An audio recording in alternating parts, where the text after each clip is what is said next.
Welcome back to consecutive day 988 of a diary of a runpreneur. And today I want to talk about skiing in Bansko, Bulgaria, day 2. So please do give us a subscribe, share, like and comment, as the more people we get in front of, the more money we raise on my fundraising mission to save the lives of children by attempting the ultimate ultramarathon.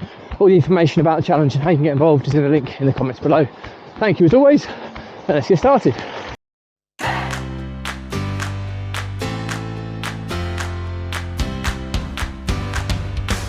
So, consecutive day running 988 of a diary of a runpreneur.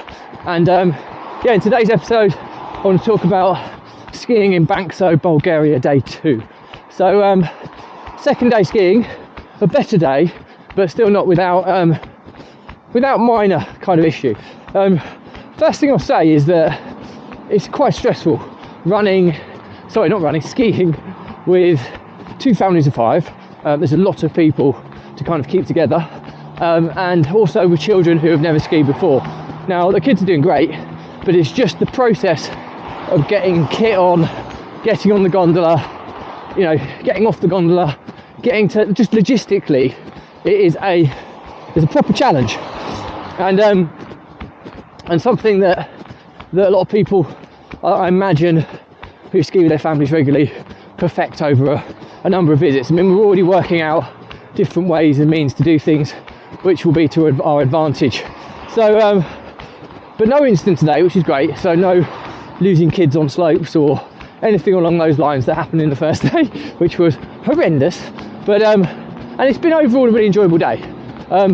It's always a little bit frustrating, I suppose, because I'm notoriously competitive driven, want to do the best I can, to the extent found out that the 7k ski run that we did on day 1 is it's a blue with areas of red type run. It hasn't got an official rank because it's a ski road back to the kind of main town from up in the mountain, but it's classified as a blue with sections that are red level, which is pretty crazy considering we got down that on the first day, and I did it again today just with the other dad, so no kids this time, and it was a much more enjoyable experience. Although I'm not gonna lie, I'm still not really at that level.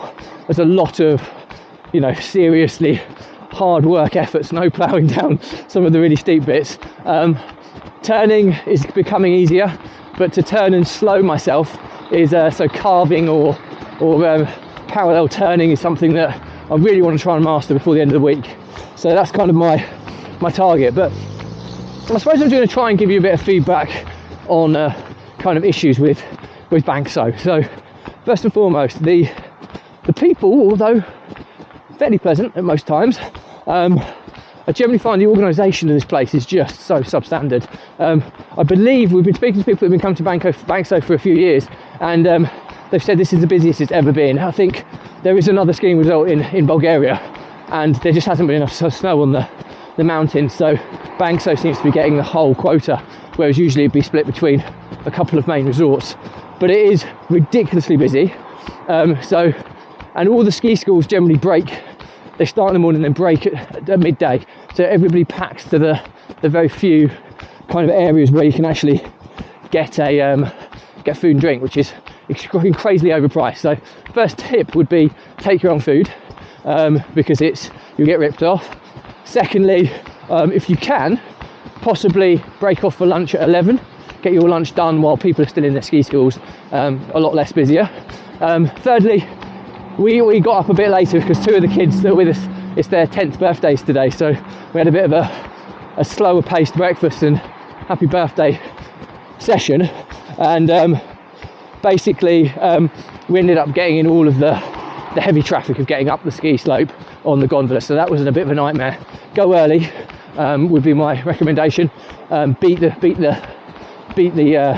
queues. Now we've got fast track gondola passes, absolute necessity. I mean, the queues are over 2 hours long every day for the gondola, so by having a fast track we can kind of beat all of that, so that is an absolute necessity.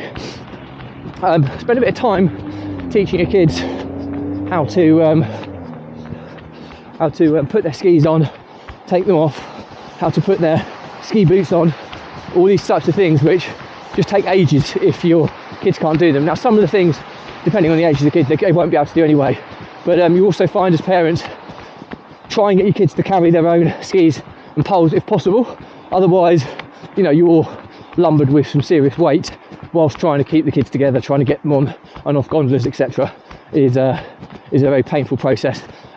Kids should always take their skis and poles into the gondola, because they're often not big enough and they don't get enough security in the kind of little pockets that you slip your skis in for adult size skis when you get on the gondolas. But yeah, it's been a good day. I think we've improved as skiers. I went down the long one with like I say, with the other dad, and it was a much more enjoyable experience today without the sheer fear and worry that anything could happen to the kids. So that was good. So that's another 7k down under our belts on a long run. So I think tomorrow I want to try and learn a little bit more about carving and how I can kind of master that turning, because I'm struggling to slow my pace by turning, whereas I'm having to resort to very basic snow ploughing, and on certain, you know, steep slopes it's very, very hard to slow yourself down considerable enough when you're going on such steep slopes with a snow plough, whereas being able to turn and slow myself down with turns would be an absolute huge advantage. So I'm going to try and get that mastered tomorrow. But overall, it's been good, and you know what, it's full on. I didn't expect nothing less, but it's often a lot of stress, especially with your family and kids. So be mindful of that and just prepare yourself to work through it. And if you can work through it, I think ultimately at the end of the day today, I think everybody had a much better experience, which is definitely a welcome from yesterday's horrendous experiences. So anyway, that's it for me today. The moral to the story is just get better when you're doing a skiing trip. Just try and work out things that didn't quite work out as well, and change them for the next time you go. Those marginal gains will rack up, and before you know it, it's almost the best analogy I can give you is like when you first go camping and you haven't got any of the gear. By the time you've been camping 2 or 3 times, you've got pretty much every piece of equipment you need and every little efficiency kind of boxed off. But I think that's very much the same with skiing. But obviously camping in most respects isn't quite as dangerous for children, so that's obviously a big fear that you have when you've got young kids. But yeah, just keep tweaking your processes, keep tweaking what you're doing every day, and it will get better and better, and hopefully more enjoyable as everybody gets better at it. So we're certainly not quitting, but I'll keep you posted on how day 3 goes tomorrow. Any questions or comments, drop me a line. I'll respond to everyone. Remember to give this a like, share, comment, subscribe, and the more people we get in front of, the more money we raise on my fundraising mission to save the lives of children by attempting the ultimate ultramarathon.